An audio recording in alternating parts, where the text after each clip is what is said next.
Welcome back, ladies and gentlemen, here at Coca's in Canfield. DJ Yoakley and senior standout MJ Pompoco joins us. MJ, second time around. Somebody messed up. Technical difficulties. You were weeks ago, man. Yeah. But you know what they say? Second time's got to be better. Third time's a charm. So let's hope we don't get to the third time. Mm-hmm. Let's do it right this time. All on me. Dude, you're a standout, absolute stud. When you think about the way, even since the last time we talked, how this year has gone for you. Talk to me about how you feel about this team moving forward as you guys sit right there headed towards the playoffs. I mean, I think most of our team is like really confident in this part of the season because we've had a lot of just adversity up to this point, and that's really given us an opportunity to just become so much better than we were those weeks ago. And we really have become a real good football team up to this point, and it just gives us a lot of confidence, I think. You guys have gelled, and it shows. Talk Yeah. to me about how you've been able to take a team that, you know, everybody had low expectations for, and you guys have gelled and created your own expectations and your own standards of what this season's going to be like for you. Well, I think that a lot of our teammates thought that since that senior class had just left and, you know, we had the smaller senior class, it wasn't going to go as well as we thought it was, but I think we really were able to come together and form like that team bond, and just helped us be better than we thought we were going to be. You've certainly been the tip of the spear, so to speak, in the leadership aspect on the field. For you, what have you learned about yourself this season, and how has it changed you for the better?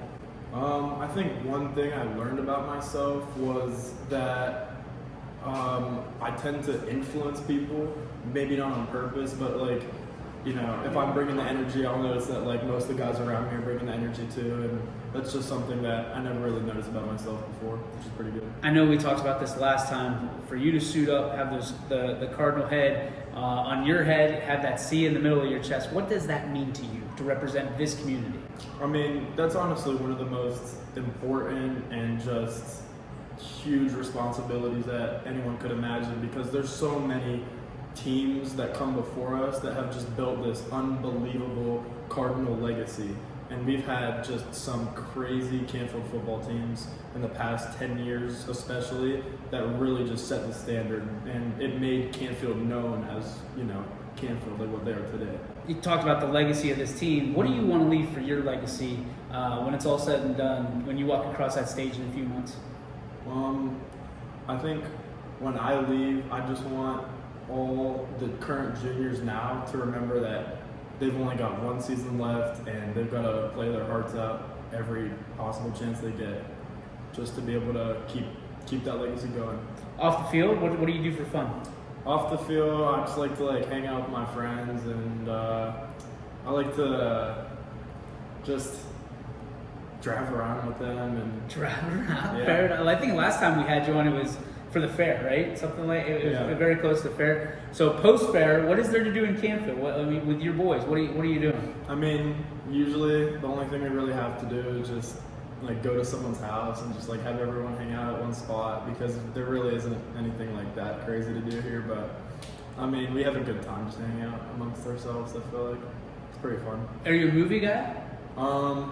I'll watch a movie. Okay. Sometimes I'm not a big movie guy. Not a movie guy. All right. So being that it's Halloween, I got to ask you, what's your favorite Halloween movie if you have one? My favorite Halloween movie?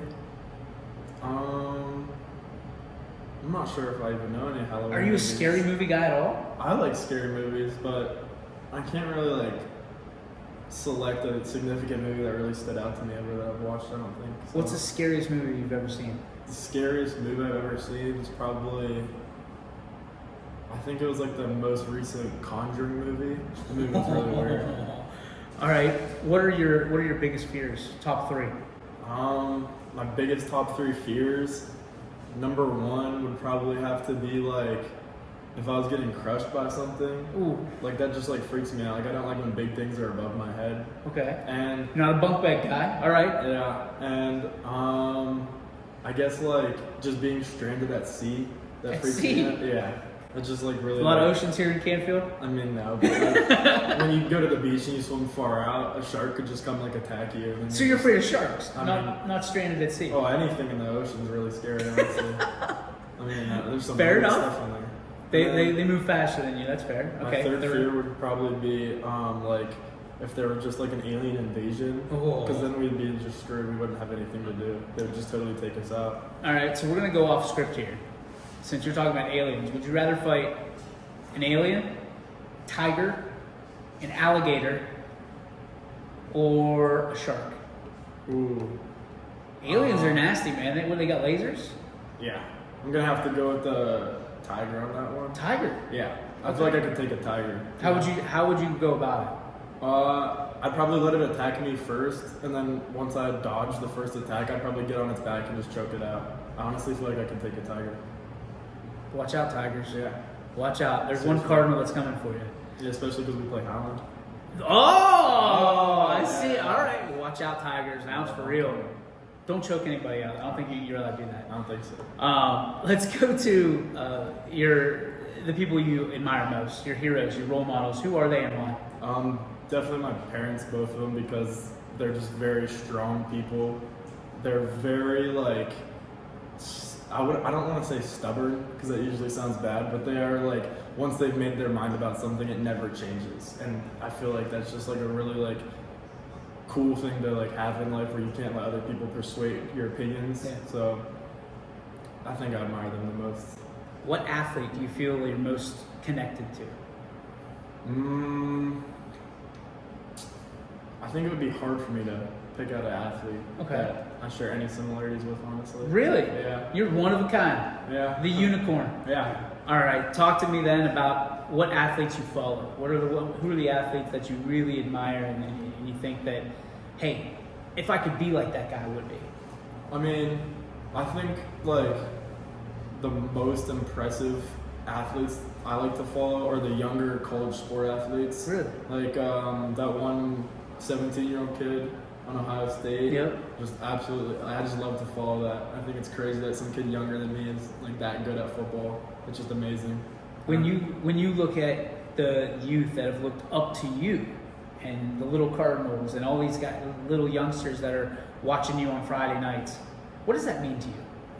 It means a lot because I honestly do think quite often about how it was when I was a kid and how I would look up to the older kids, and I do often try to emulate the same way that they acted when I was a young kid, because I feel like they left a pretty good impression on me, and you know, I just want the younger kids to be able to have that same experience that I had as a Canfield kid growing up. Awesome. MJ, thank you so much. Appreciate Thank your you. time. Appreciate Of course. you. We'll be back right after this, right here on YSN.